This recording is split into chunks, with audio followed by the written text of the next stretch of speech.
Today, the committee will examine 34 federal programs the Government Accountability Office has identified as high risk. Programs are selected, among other factors, for risks posed to public safety, public health or safety, national security, economic growth, and privacy or citizens' rights. With this hearing, we have an opportunity to better understand how to help agencies fully resolve the issues identified. Regrettably, many of the areas identified in this year's high-risk list are of no surprise.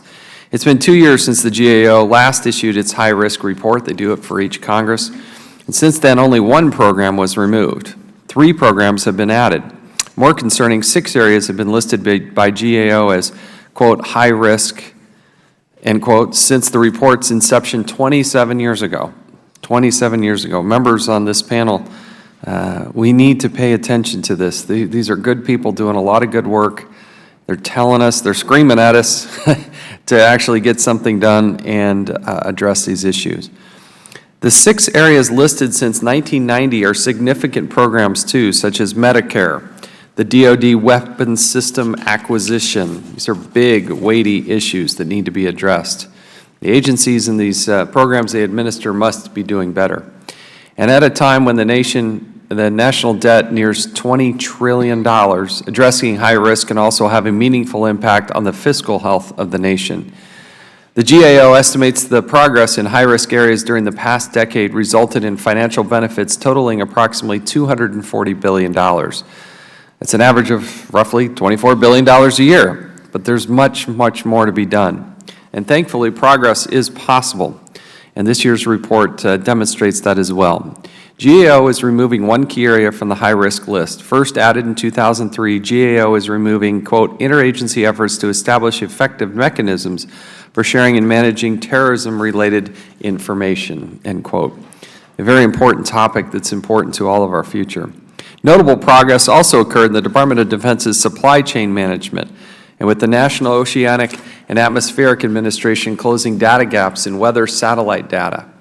This progress is welcome news, but I want all the items on the high-risk list to be resolved, fully resolved, as soon as possible. It'd be nothing better than to have Mr. Dodaro come here and say, well, there's nothing on the high-risk list, but I think you got some job security and the people behind you have some job security because we aren't anywhere close to that. So there are literally billions of dollars that are wasted through poor management, slow response to emerging risks, and failure to prioritize.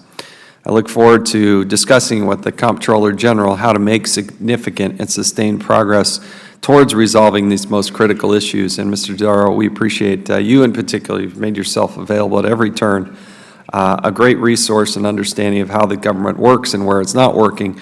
And I also want to thank all the men and women who serve in this effort to make our country and make the government as efficient and as effective as possible. We really do rely upon you and your staff to take the time and effort that, and when you issue these reports and have that perspective, it's my goal, my intention, my commitment that we need to pay attention to that to help fix these problems. You're identifying them, and you're pushing these departments and agencies, but we also play a role in Congress to actually put in place the legislation that's needed in order to solve many of these issues. So we really do appreciate you in particular, and again, the men and women who serve in the GAO. Very, very helpful.